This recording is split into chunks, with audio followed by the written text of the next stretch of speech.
Chers amis téléspectateurs, salam alaikum, bienvenue sur Mizan TV, content de vous retrouver, où nous recevons aujourd'hui notre ami Sidi Hassan Boutalab qui nous parlera du Kitab Shifa du Qadi Ayyad. Et ce, bismillah ar-Rahman ar-Rahim, wa salatu wa salam, ala shafi' al-Umma, Sayyidina Muhammad, wa ala ali wa sahabihi. Sidi Hassan, content de te retrouver, où nous allons aujourd'hui parler de la traduction impressionnante, 500 pages, du Kitab Shifa du Qadi Ayyad, que je vais très rapidement présenter. Donc le Qadi Ayyad va naître à la Nisfu Sha'ban, la moitié du mois de Sha'ban de l'an 476 de l'Hégire, donc 1083, à Ceuta, qui est au nord du Maroc actuel. Il va partir en Andalousie pour approfondir ses sciences, etc.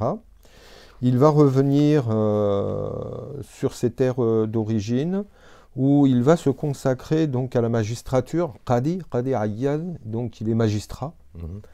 Il est spécialiste de l'école malikite, soufi, et spécialiste également du hadith, donc il est pluridisciplinaire. Et il décédera en 544 à Ceuta, toujours, sa ville d'origine. Et il sera enterré à Marrakech, où il fera partie des fameux 7 saints de Marrakech, avec le Jazuli, Abul Abbas as-Sabti, etc. Mais plus particulièrement, il y a une œuvre qui va dénoter dans son travail, c'est le fameux Kitab Shifa, donc qui de mémoire, le titre complet, c'est que je le retrouve, le Kitab Shifa bit-Ta'rif Huquq al-Mustafa. Donc, c'est vraiment quelque chose qui est consacré au prophète dans ses différentes dimensions, historiques, mais pas que, également spirituelles, l'importance qu'il avait, où il va parler de ses miracles, il va vraiment tout un livre qui est consacré à cette question, et que donc tu as traduit aux éditions Al-Buraq, et j'aimerais que tu nous en parles un petit peu, puisque tout à l'heure, quand on parlait de la Borda, tu faisais un lien entre la Borda et le Kitab Shifa. Bismillah ar-Rahman ar-Rahim, wa salatu wa salam ala ashraf al-mursalin, Sayyidina wa Habibina Muhammad.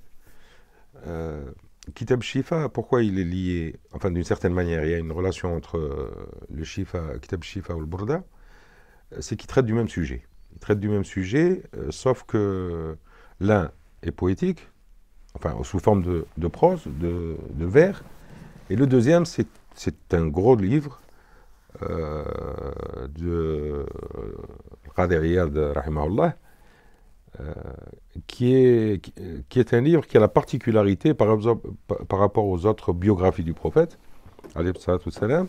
Les autres biographies sont beaucoup plus, ont accordé beaucoup plus d'importance à l'histoire, donc aux événements, aux combats, à la vie de tous les jours. Ouais, l'historicité même. Voilà, c'est beaucoup plus sur l'historique que la dimension spirituelle. Le Qadi Ayyad, non, il s'est consacré à tout ce qui concerne la personnalité du prophète,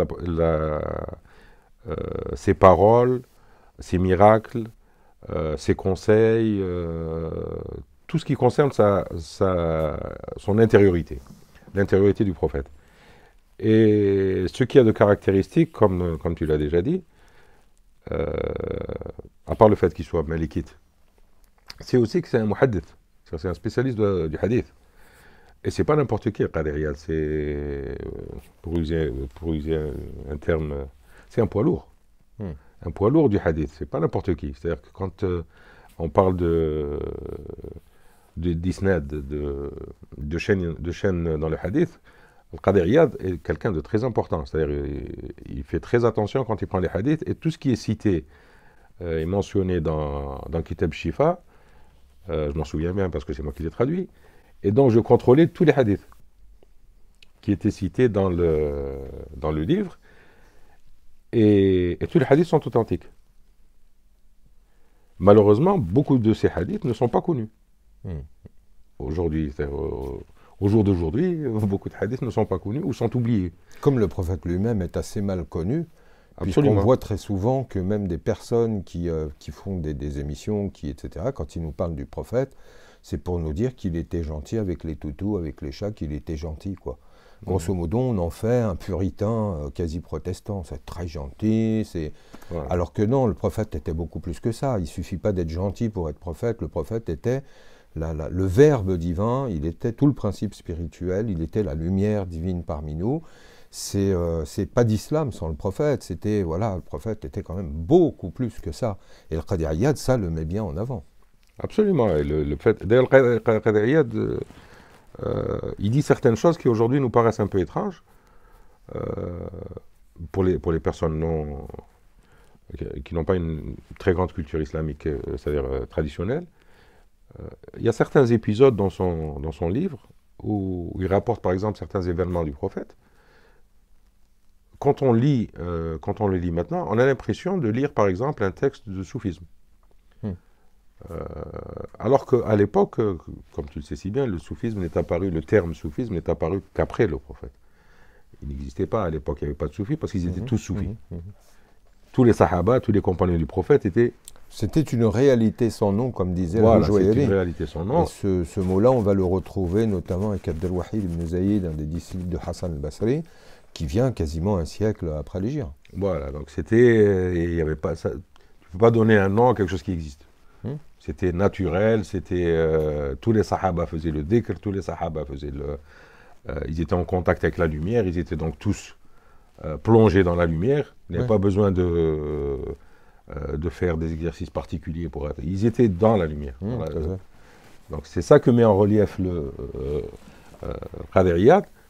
Et donc ces petites anecdotes qu'il cite et qui sont toutes authentifiées, il y a des choses impressionnantes. Il y a des miracles par exemple que moi j'ai découvert, pourtant que je connaissais le hadith, mais il y a des miracles que je ne connaissais pas. Par exemple, il y a un des sahaba qui perd un œil durant un combat, durant une conquête, et le prophète reprend alayhi salam, il reprend l'œil, il le remet dans l'orbite, et le sahabi revoit. Il lui redonne la vue. Il y a les blessés, par exemple, durant les batailles, et il en a soigné plusieurs. Des gens qui perdaient des dents, il leur remettait les dents directement avec sa main. C'est-à-dire la main bénie. La main... Tout à fait.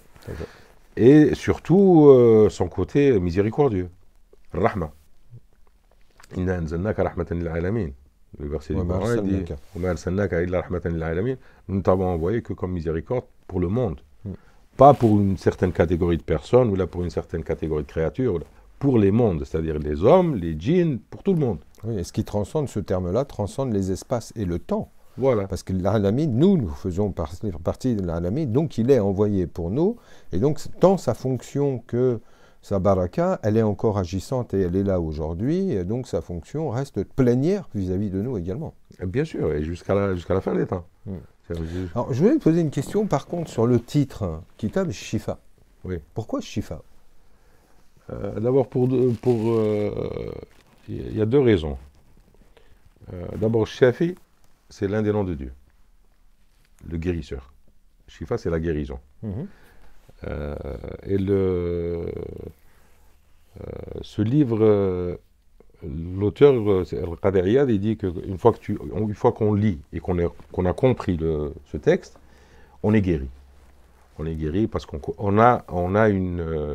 sait qui est le prophète. Du moins, qui était le prophète.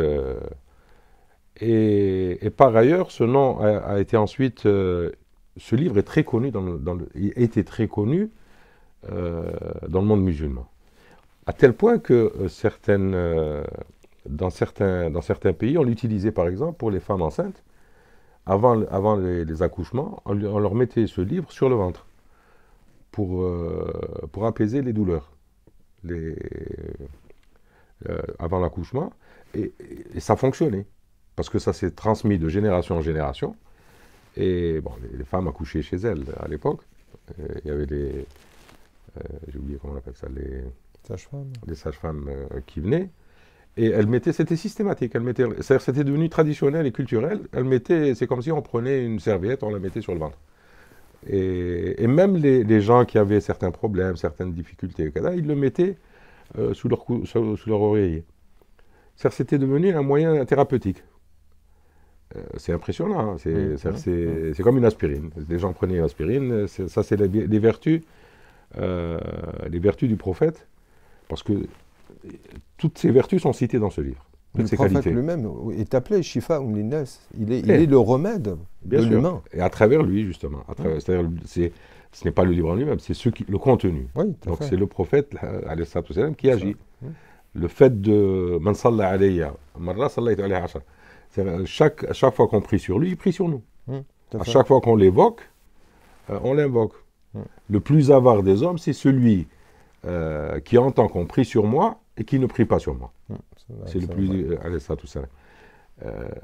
Donc il est vivant. C'est-à-dire son esprit est vivant, il nous entend, il nous regarde, et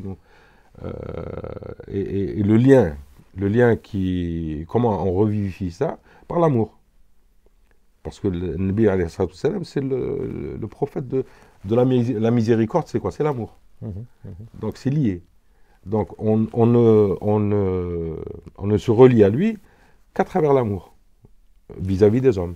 Donc plus on est bon, plus on est miséricordieux, et plus on imite le prophète, et plus on se rapproche de lui. Et plus on se rapproche de Dieu. Tout à fait. Alayhi salatu wassalam. Merci beaucoup à Sir Hassan. Voilà, donc je le remonte. Kitab Shifa du Qadi Ayyad. À lire et à relire pour une bonne et très bonne même connaissance du prophète dans la lignée de la Borda dont on a parlé tout à l'heure. C'est une nécessité que d'avoir un lien à son prophète, que de le connaître, que de savoir comment se conformer à lui, que de savoir quelles étaient toutes ces facettes de miséricorde pour comprendre vraiment quelle est la source et la clé de l'islam. Car encore une fois, je le répète, sans le prophète, pas d'islam, pas de Coran. Tout est passé par lui. Allahumma salli ala Sayyidina wa Mawlana Muhammad sallallahu ala alihi wa sahbihi wa sallim. Merci beaucoup et au plaisir de vous retrouver très bientôt, chers auditeurs téléspectateurs sur Mizan TV. Au revoir.